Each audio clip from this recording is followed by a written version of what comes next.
JAP has begun to change its ways. In 2005, it released a document compiling information on their practices with regards to labor and life. Despite their improvements, JAP still has a long way to go. Their code of conduct states that the minimum age to be employed at any of the factories is 14, whereas the International Labor Organization states that the minimum age that someone can be employed is 50.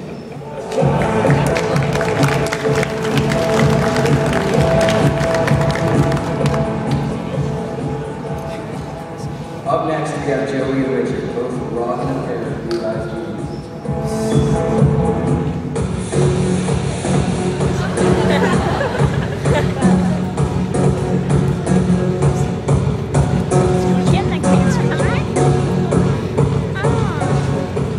Levi's may have stylish jeans, but these products come as a result of dangerous and underpaid labor.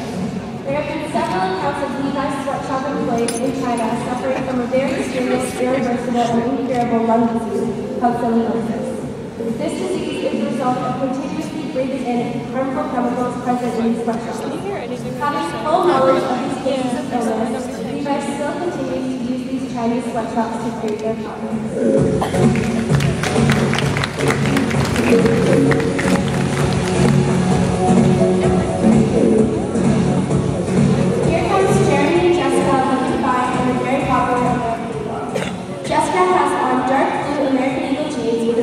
Floral shirt. Jeremy is wearing a dark navy American Eagle shirt. Looks like a light orange.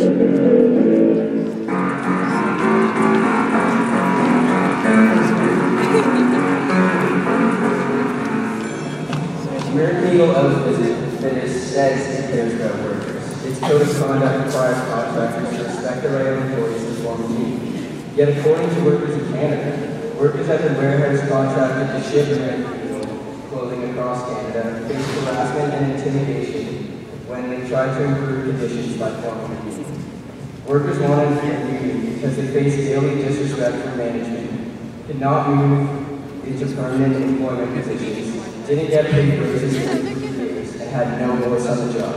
So far, American Eagle hasn't lifted a finger to endorse this code of conduct.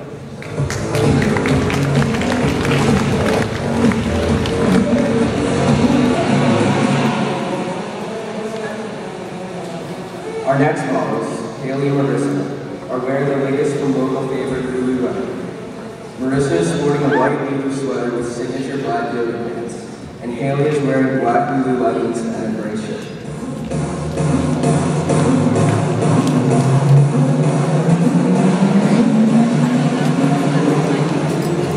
Lululemon is a Canadian company that manufactures their clothes in Vancouver. Although they take pride in being a Canadian company, all of their accessories, headbands, etc. are made in third world countries in China, Taiwan, South Korea, South America, Indonesia, Thailand, and Vietnam. On the label of their headbands, it reads, designed in Vancouver, made in Vancouver.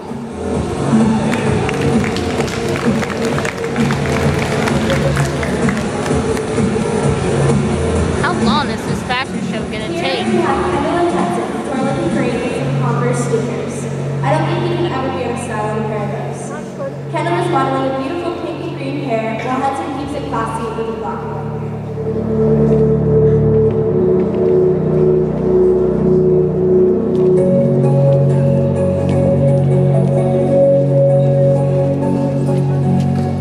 Maybe not out of style, but certainly out of date when it comes to labor practices. Did you know that Converse is owned by Nike?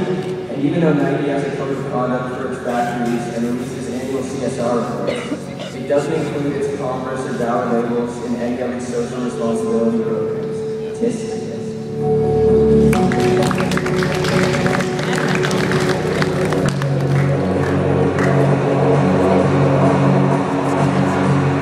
Now, proudly sporting their school sway, we have Cody and Bailey. Cody is wearing a Navy Night sweater, and Bailey is rocking a soccer team sweater.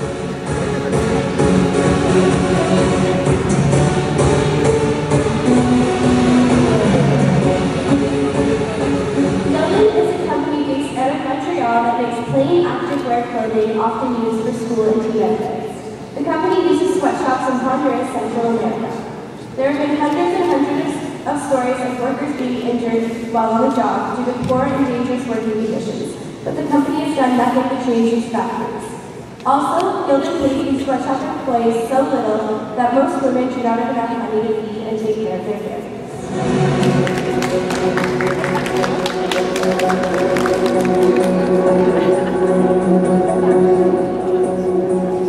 Our next two models, Alex and Steve, are modeling the fashionable yet affordable H&M. Alex looks beautiful in her floral print shorts and her pink tank top. Steve is rocking a red long sleeve shirt and cargo shorts.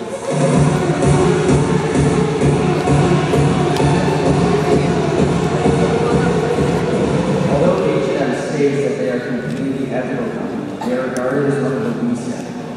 They have been widely associated with sweatshops in Bangladesh, which expose their workers to very poor working conditions, low pay, and long work hours. The company claims to care about all the workers, but in 2010, 21 of their employees died in a fire in a sweatshop in Bangladesh due to unsafe working conditions. The fire exits were all blocked, making it impossible for the employees to escape the fire. Weirdly enough, that was the second fire within 6 months in the same building.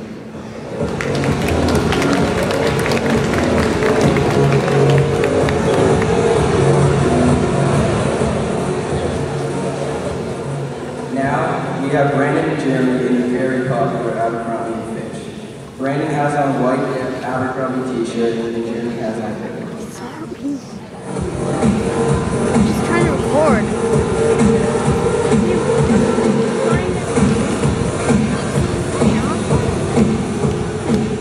You may love Abercrombie and Fitch's clothing, but I can bet you wouldn't love to be the one working them. Abercrombie's clothing is manufactured in sweatshops in third world countries like the Philippines, Cambodia, and Vietnam. The employees are forced to work in very poor conditions for extremely low pay. They face threats of being fired or being daily from their employees.